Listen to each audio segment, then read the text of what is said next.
This is episode 209 of the Super League pod, where we talk a little about East ruling a roost, the return of the Rhinos to form, the Robins booking the Broncos, and what we think was a record round for your match reviews for Championship and League One games.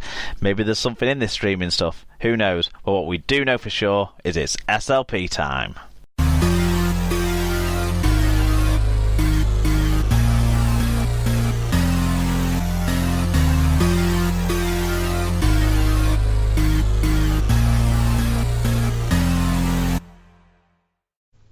Hello everyone, welcome along to episode 209 of the Super League pod. This is Mark, your regular host and okay-ish feeling Wigan fan after the World Cup Challenge game. I'm joined this week by Alan Cale. Alan, welcome back. Thank you very much. Also known as Albert for this episode, for those who are following along on Twitter. Uncle Albert Cale, yep. Uncle Albert, yeah. But yeah, no, I'm well, thank you. Excellent. Before we catch up, because it's been a few weeks since we spoke to you, we'll mention that episode 209 is sponsored by Rob's Toy Shop. You can find a wide range of toys, gifts, Rugby League birthday cards and more at Rob's Toy Shop on eBay. Visit stores.ebay.co.uk/Rob's Toy Shop, and on any orders over £5 you can earn 5% cash back, and also 1% of your order value will go to the SLP coffers just by putting SLP discount at checkout. So thank you again to Rob's Toy Shop for supporting the show. What we've got coming up, I didn't finish writing this in the rundown, but it's been a slow news week, Alan. It's a lot slower than the last couple of weeks have been, but we'll cover what news there has been. There's been a few stories of note. Obviously, the World Club Challenge is going to interrupt our match reviews a little bit this week compared to the normal weeks where it's mostly Super League, but we've still got 2 games of Super League to go through. You were at one of those 2 games, so we'll probably get some good insight there from you, Al, and then a full round of Championship and the start of the League One season as well to look back on the results of. And we've got a few things in on a few other games as well this weekend, so that's really cool. We'll get to all of those in turn, and then we'll be making our predictions for round 3 of Super League. So before we get into all that, let's have a little catch up, as we all want to do at the start of the show. So how are things, Alan? What have you been up to since you've last been on the show? And also a little shout out, because I understand little Miss Cale had a birthday in the last week, so we'll give her a little mention as well. Yeah, no, she's definitely not listening to this one, because I'm going to be talking about James Green later. So no, she was 9 she was 9 on the 14th on Valentine's Day, when I was very rudely recording another podcast with you. But no, to be fair, a party was at the weekend on Saturday, so we had a nice craft party get together thing. So that was really nice. But I think, to be fair, I think it's the last one of this type of party we do. I think they get to that kind of age and they start to become a bit unruly to the parties if you're not careful.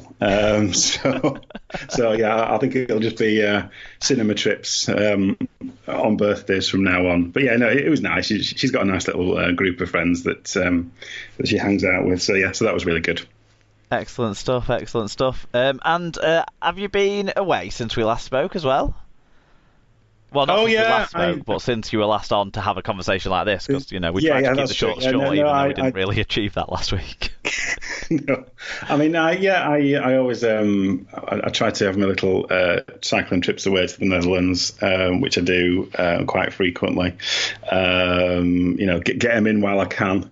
As it stands, so no, I always enjoy having a little bit of R&R time away, and yeah, that was really nice. So yeah, it was good. So you did a bit of cycling around Holland then?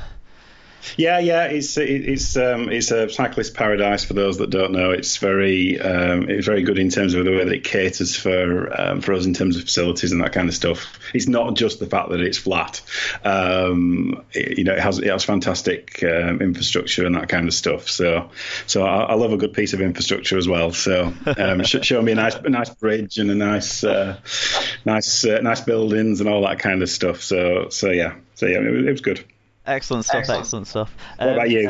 I'm getting a little bit of an echo, actually. I don't know what's causing that, but what about me? What have I been doing? Busy-ish weekend, and me and Emma are kind of looking to see if we can maybe move out of the rented house we're in and buy somewhere that's fits in our growing collection of possessions.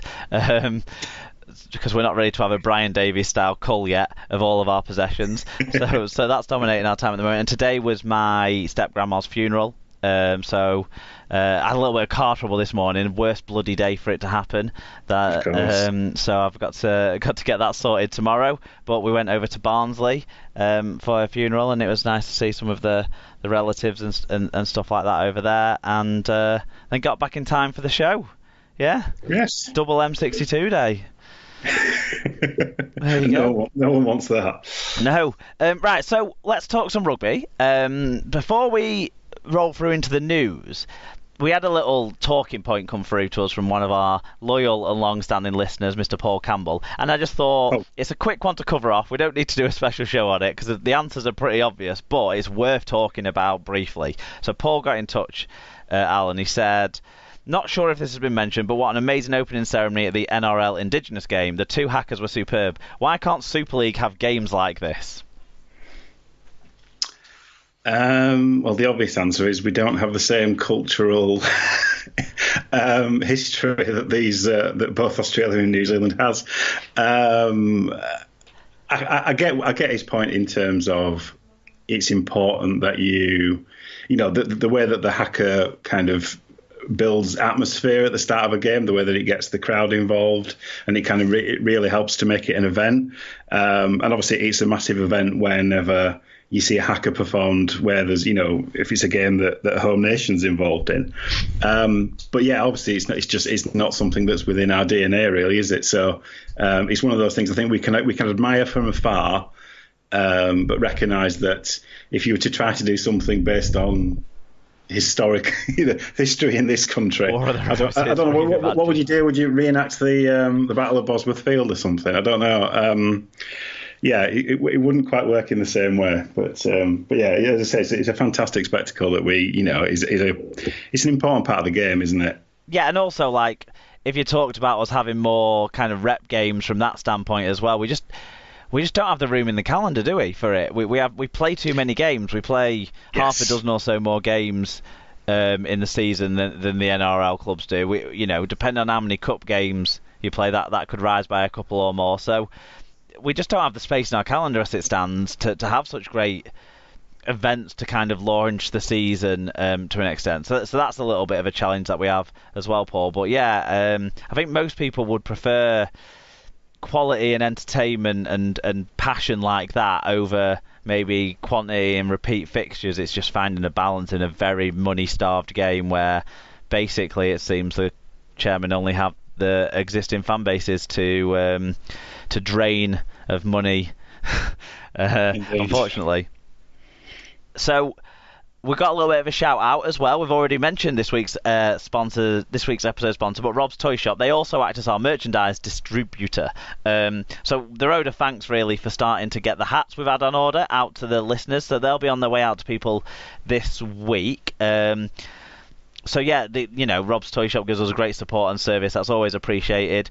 I'm sure Rob will make sure that there's a few funny notes that go out to some of you guys who've got hats on order as well. I'm already looking forward to mine. Yes, yeah. I assume the Closet Cast fan reference might come up, Alan, but we'll see what arrives. Something like that, yeah. Yeah, but thanks to Rob's Toy Shop for the support and help as well. Again, and that's it for the opening for the show. Unless you go out to call out Al, otherwise we'll move on to the news. Let's get going.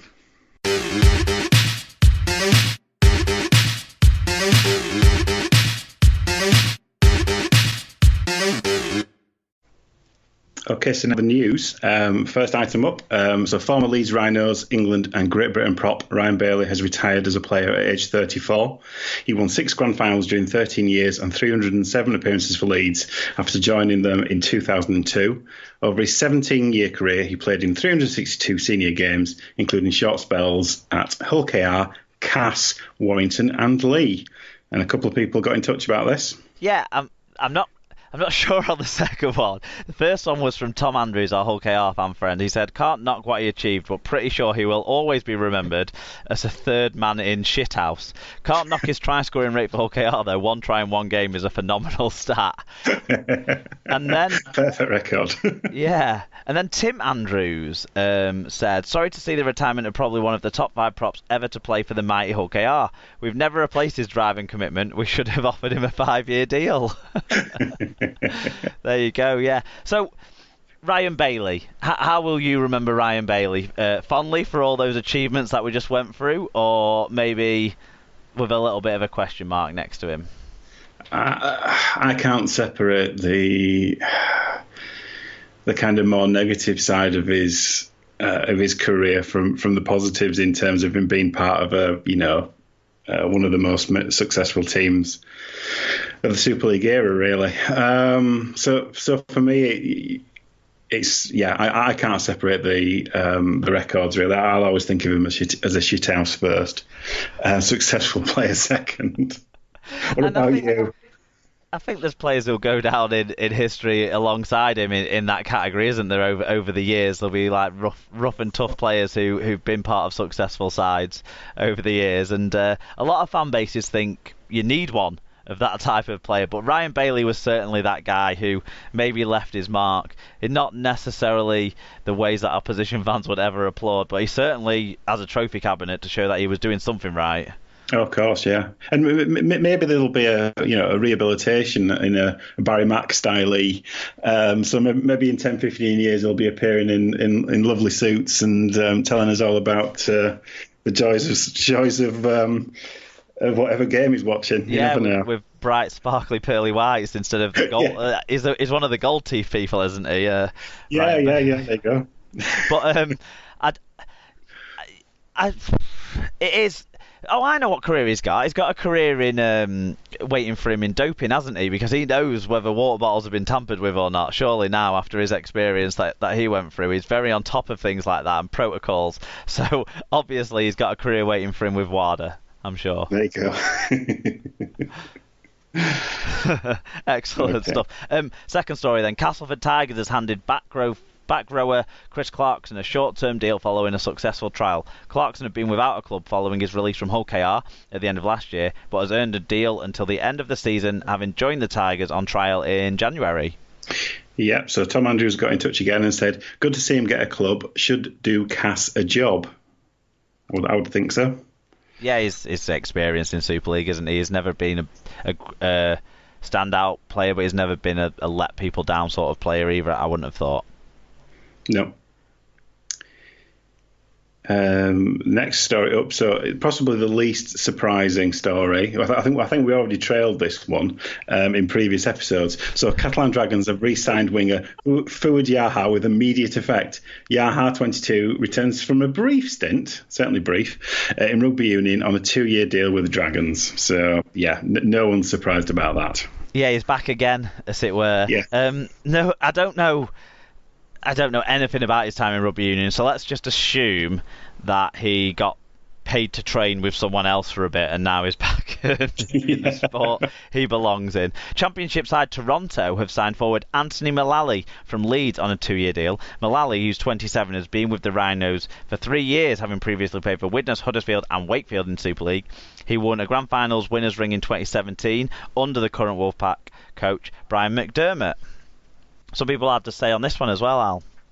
Yes, so Tom again said, so Toronto again, another incredibly well-paid cleaner and cheap Super League quality prop. Must be a signing due at Leeds very soon. Unless it's a half, though, they will still be shit. Paul Chamberlain said, clearly only done so everyone can rehash the same old vegan articles. Well, vegan power. You're a vegan, and he is kind of... Yeah. Sort of a poster boy for veganism, certainly within our sport. So, what do you make of the move of him stepping down to the Championship? He's certainly good enough to make an impact at that level. Yeah, well, as a kindred spirit. No, I mean, I think, he probably never really clicked at Leeds. Certainly he didn't seem to be part of the plan for Ferner, did he? No, but that doesn't say that he's not a Super League quality prop. And obviously, as Tom says, he is, he probably could have found a home elsewhere in Super League, you'd think. I never had got the sense that his engine was a problem in terms